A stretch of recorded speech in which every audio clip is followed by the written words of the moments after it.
What's going on, y'all? This is your boy June Archer here, the Winner's Circle on thisis50.com. My guest today, I'm super excited. For some of those who may not know the history, you know half of the story. You may heard of the family, but today I got one of the offsprings from the Jackson royalty family, member of 3T, and now new single Insomnia coming out. Please welcome to the show, TJ Jackson. How you doing, man? How you doing, Thanks brother? for having me. Listen, I'm super excited, so we're gonna jump right into it. I want to get the single out the way because I want to get to the good stuff first. Okay. It's taken some time for you to get to this point. I knew that reading some of the bio that you had the opportunity to take over the reins on your uncle's children, and so that kind of put the music in the back seat. Yeah. Now you're here with this new single. What was the journey like from 3T to now, and why now? Oh man. Well, first, music's in my blood. It's Obviously. Music is the soundtrack. I have music in my head all the time. I think growing up, Jackson, we heard so many different types of music. Music was really respected in my family. So music has always been with me. Even if I wasn't publicly doing music, it was in me. I was either writing, singing, playing. But like you said, when my uncle passed, my brothers and I were in the studio to start recording on a follow-up album, and he passed that same exact day, June 25, 2009. And that was hard. That was hard for us for many reasons. Number one, I lost my mom at 16. She was murdered. And that pain is still with me. You know, I was so shook from that passing that when I heard my uncle pass, my immediate thoughts went to my cousins, my young cousins, because it reminded me of that pain I had. Right. And my uncle was such a instrumental and such a huge figure in helping me get back to on my feet and doing the right things, that for me, along with my brothers, we felt we had to step in and help my grandmother guide my cousins who really lost their world. So that was one thing. You know, I already had my own son and was having kids as well. So I just really focused on being a good family man, because when it's all said and done, to me, the most important legacy you have is as a parent, if you're a parent, you know? And that's something that I really put in the focus. And now that the kids are older, you know, and doing their own thing, I feel now I can really focus completely on TJ. For the most part, you know, there's always still calls and stuff that needs to be taken care of, but I could at least do enough to start my music career as a solo artist. So now, Insomnia was birthed from what? What was the inspiration? It was an experience. Really? It was an experience, man. I was there with my wife at night. I had to wake up early, couldn't go to sleep because we were enjoying the night. You know, and I don't want it to be completely a sexual thing, because if you're in love and you're with your lady, your significant other, you can have those moments where you're just watching TV or talking or snacking, whatever it is. I took pride in that moment. Right. And that's intimacy. A lot of people don't understand that. That is part of the intimacy. That's huge. Not just sex. Yeah, exactly. So. You know, and I think insomnia has such a negative connotation. People are like, man, I can't get to sleep. I got to take some medication or this. You know, and I wanted to flip that. You know, there's a way that insomnia can actually be beautiful. Right. And that's what I wrote about, and that's the track we did. Now, for you, coming from such a rich musical background, and some of the music that your uncles, your dad created, records that your uncle created as a solo artist, and looking at the artistry that is going on today, where do you put yourself in the mix of R&B? Now, have we lost?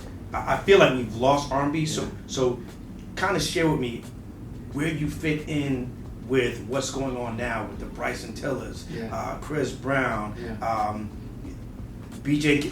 There's so many of them out there, but I feel like we've lost the core foundation of what R&B used to be. I think some of the soul has been lost.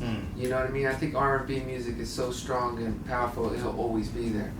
But what I wanted to do with my music is bring some of that soul, that rawness back, you know, and that included live instrumentation, that included, more real takes. That was important to me. I listened to Daniel Caesar, Leon Bridges, Michael Kiwanuka, and I think that's why they're resonating so well. at this nice calm level. They're not huge mainstream artists, but they're making a difference. They're making an impact, and that's where I want to be, in that same lane. I don't need to be all over the screen. I don't need to make #1 records. I'm not in it for that. I'm in it to resonate and make people dig my stuff and really take ownership of it. That's what I want to do, is just provide some type of soundtrack for people's experiences in life. What is the best piece of advice that you received from your dad, not only as an artist but as a man? Oh man, first of all, my whole family's been huge support. Not only my dad's side, but my mother's side as well. It's been crucial in who I've become. But my pops, my Papa T, he just said to be humble. Don't let that ego get in the way. You're no better than anyone else. Give back. Be thankful for what you got. And I think that was it. And be real, be chill. And till this day, I feel my father is the most laid back, chillest Jackson. Right. He's the one that you could catch at Home Depot because he's looking for a certain screw. You know what I mean? And he'll talk with you and chat it up with you and reminisce and say, right on. That's my pops, and that's something that I love about him, and something that me and my brothers want to always have within ourselves. Because at the end of the day, we're all just people, man. Trying to make it happen. That's it. I want to talk about work-life balance.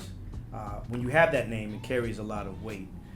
And just talking about Papa T, I felt like as I watched what he was doing and having children, and being as Jackson, that he kept you guys involved, not only in music, but you played baseball. 100%. He was involved. Man, and that's a good point, because he was, a member of the Jacksons, right?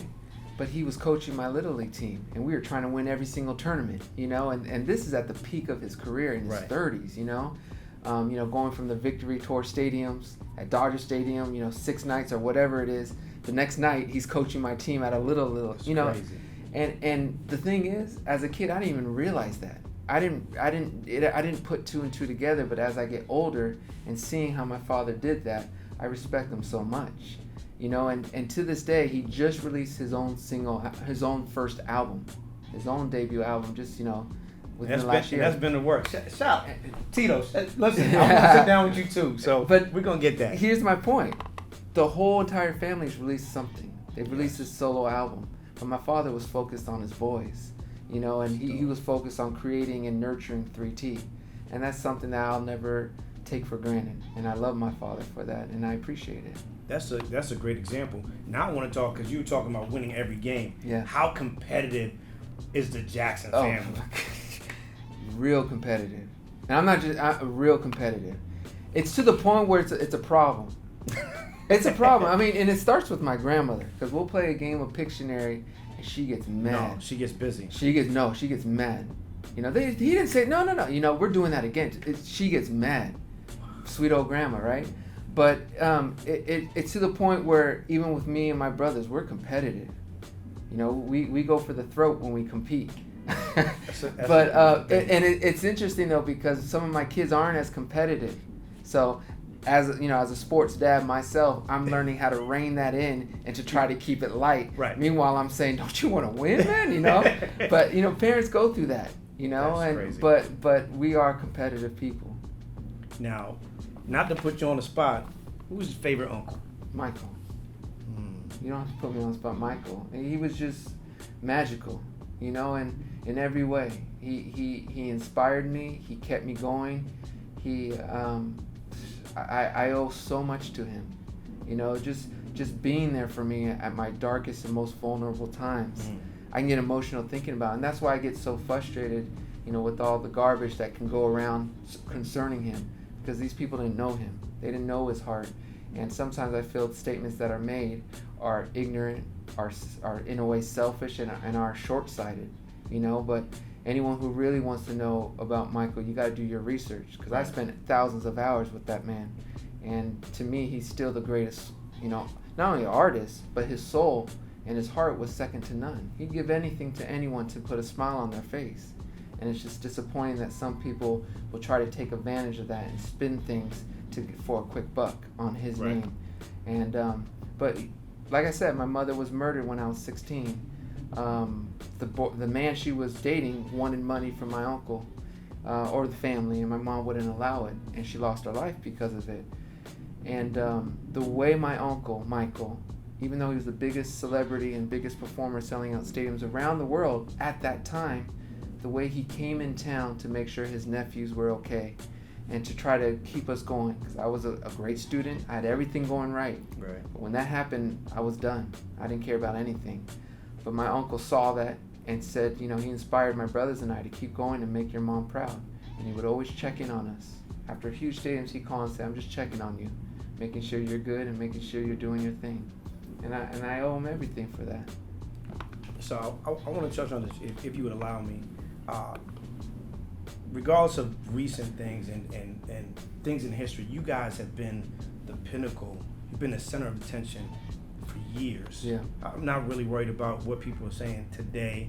How did you guys and where did you guys learn to have the strength to be able to take these attacks and keep moving forward? Like for somebody, TJ, for someone who's watching and listening right now, who may be going through something, they may never go through what you guys have gone through. Yeah. It's a different beast. But for that person that's watching, listening now, what is the best piece of advice that you give someone who may be getting bullied, who may be going through something that they feel like there's no way I can survive this? Like people know about, because with social media, your business is out on the street. That's right. And you guys have gone through it as a family. Your uncle. Yeah. Where did you learn that strength? That strength has to come from somewhere. Well, it took time. I remember being a kid and hearing how my family or my uncle or aunt was getting teased, and that hurt. That's my loved one. That's my uncle. But in time, you start to get stronger. Just like everything, in my opinion, what doesn't kill you makes you stronger. And you just got to be strong to the point where you got to realize that a lot of people who are saying negative things to you have issues or are struggling with something themselves. Right. So for anyone out there that is getting bullied or having issues with people, it's a big thing in school these days. Don't take it personal. Most of it is coming from pain from them. So that's something that you have to learn to. I don't think it's easy for a kid to grasp that concept. Right. But in time, it starts to make sense. And as I say, most bullies were bullied themselves or are struggling with something. Right. So that's been something that I always keep in the back of my mind. Some people are going to love what I do. Some people are going to hate my art. Right. But that just comes with the game. But some attacks are a little more vicious. Yes. And those attacks I give no weight to because it's not coming from the right place. Put on the horse blinders. Stay focused. Nothing. You got to. And nobody who's achieved anything great did so without criticism and without enemies and without hate being spewed on them. No one. And if someone, and perfect example is my Uncle Michael. If they, the way I see it, if they can badmouth him for all the good he's done in this world, then what makes me think I'm not going to get badmouthed? Right. What's the best piece of advice he's given you as an artist? As an artist? Yeah. To make it last. Make your art last much longer than you're here. And that's something I take to heart. And that's just one. There's so many, but that's probably the most profound one he gave me. If you're going to do art, do it right and study it. Study the greats, study different genres, study different types of art, study painting, study drawing, and that way you can accumulate all that information and make your own art stand out and be the best it can be. But you're not one-sided. To a lot of people, because I want to kind of sidestep, you went to school. Yeah. You got a degree. Yeah. While you're pursuing music, while you relationship, having a family, I see Papa T on the television show with you guys, and I see the work-life balance. Because I'm going back to that point. How did that allow you, watching him, to do exactly what you had to do? Well, the cool thing was I was privy to the inside track, so I got to see, my uncle work hard, but also have a good time. And we got to travel with him and be places and see different things in the world that most people don't get to see. And that's another thing I would say. He would always stress to be balanced, because no one outworked my uncle, but at the same time, he tried to implement balance. He tried to make sure he was chill. He saw different things. He saw movies. He went to events. He tried to be balanced. And that's another thing that I try to really implement in my life, is because I don't want everything to go. And then 10 years later, I was like, I didn't even do anything outside of my music. So I'm a big believer of balance. It's tough. It ain't easy, but I do think it's possible. And that's something that I will be finding out, because I take my role as a father and husband serious. And even my business. I have a real estate company that is doing quite well. So I want to make sure all three can balance. But today's the music, so that gets the focus, and then I'll circle around. How important is it to have that balance for people who feel like, hey, I got to make this money, I got to get this bag, because the kids I got to put food on the table for the kids, but the kids want to go to a STEM school, and I can't really afford a car. Like, how important is it to surround yourself with like-minded people? You have strong uncles, strong aunts, strong grandmother. Yeah. How important is it to surround yourself with like-minded people? It's everything. As a parent, that will be my parenting advice, is when your kid hits that 12, 13, 14, 15, 16, 17, you make sure the people he's around are strong people, are doing the right thing. That was something my parents were big on, and my whole family. They wanted to make sure I was hanging around the right people. They weren't in my business. They weren't eavesdropping completely. Right. But I respect that. Some kids, I think nowadays, will be like, it ain't about you. It's my life. So that's another thing is from the beginning, we were taught respect. We were taught to respect our elders from the time we were this big. So when they said something, it meant something to us. Right. So if my uncle Jackie pulled me aside and said, look, you got to be careful with this, I was listening. I wasn't thinking he was hating or anything. That could have been any family member. So I think that's crucial, to hang out with the right people for all you kids out there, because it can get to the point where a lot of people are going the wrong way, and you can lose your child from that. And that's something I wish upon no one, because a lost child is tough. It's tough, and I think we're getting to the point where people are giving up. People are losing hope. Yeah. Especially with the person that we have in the highest office in the land. Yeah. I feel like we have to do better. Yeah. The village concept has to come back.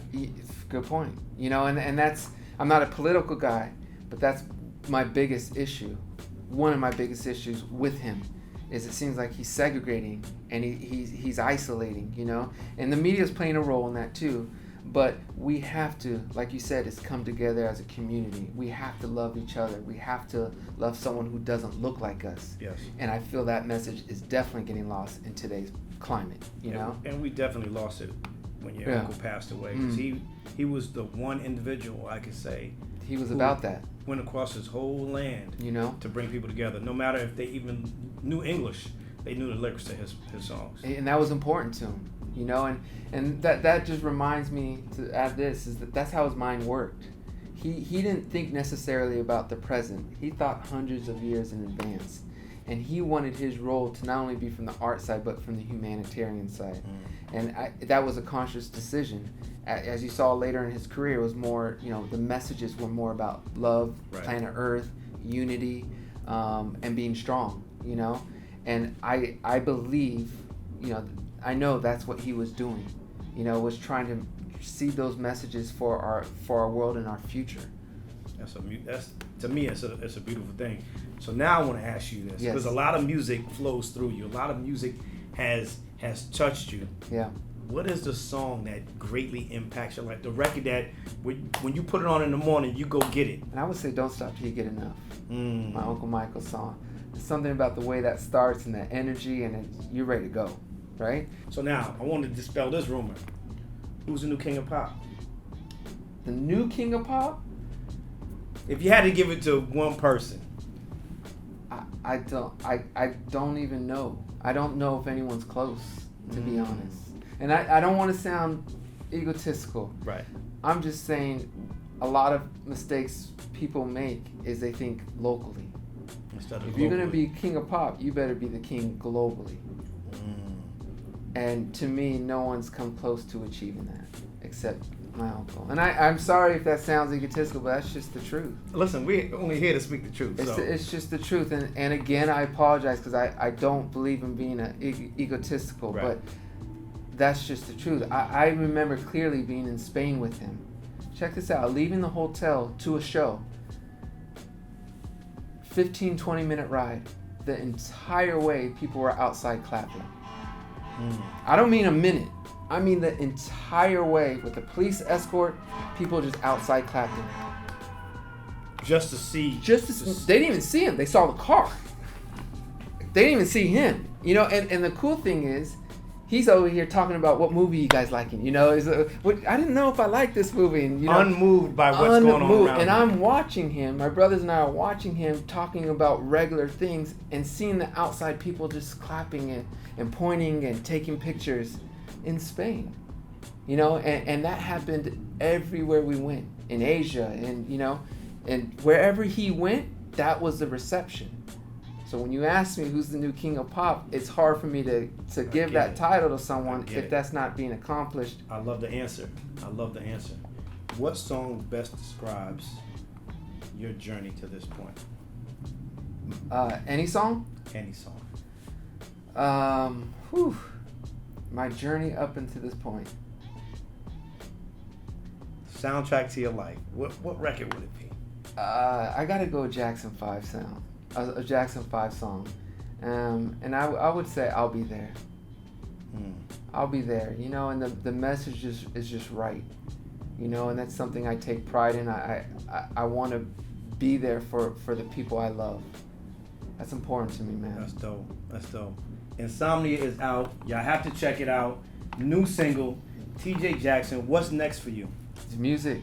I'm music, obviously family, of course, but I have quite a bit of a catalog already built in that I've been holding back. So I'm excited to unleash my sound and let it be public for the world to hopefully enjoy. What can we expect from the album, though? It's gonna be R&B. It's gonna have R&B roots. All right. But it's gonna try to stem and break off, and I think people are gonna be surprised because they expect me to be one way. More polished, more youthful, you know. But I'm a grown man, so some of the songs, grown man things now. Some of the songs are grown man things, you know. And I got more than one child. So he's been doing grown man things. No, so but I that's important to me. You know, it's real, it's authentic, it's where I'm at, and that's what this music is. And I think that's gonna surprise people. Because like I said, I think they think of us as just polished, youthful, and right. Bubblegum, but that's not what I'm doing. I mean, y'all maintain there's something that y'all pour out at the house on Sundays as Sunday dinner that keeps y'all young. So I just want an invitation. You know what I mean? I'm working the numbers of going up, so I need some of whatever y'all drinking. How are the kids and how are your brothers doing? Everyone's good. There's nothing to complain about. We're all healthy. We all have family. Again, when you ask that question, my mind goes to those who don't. It's all perspective, man. You know, there's people around the globe that are, you know, don't have legs, that don't have a home, that, you know, that can't even read, you know, see, and they can't read. That's where my heart is. So I'm not gonna say anything's wrong with my family. We're all blessed, and that's the truth. Where can they follow you? Where can they see you next, so that they know TJ Jackson is coming? New single Insomnia. Where can they find you and follow you? Instagram is probably the go-to, and that's TJ Jackson, the number 9. 9 being my favorite number because Jordan wore it in the Dream Team. So TJ Jackson 9, and then Facebook and YouTube is TJ Jackson World. So those are the 3 main spots. So listen, make sure you get this single. Support the album when it comes out. TJ Jackson of the Jackson family, 3T. And now, doing his own thing. I'm June Archer. This is the Winning Circle on thisis50.com. Please make sure that you love somebody, hug somebody, tell them that you love them. You heard it here. TJ said it first. That's right. And said it last. Family is important. So make sure you guys do what you guys do. Let's try to make this world a better place, as his uncle said. That's right. And keep it locked right here. This is June Archer, TJ Jackson. Thank you, Thank brother. you, man. It was fun. I appreciate it, man.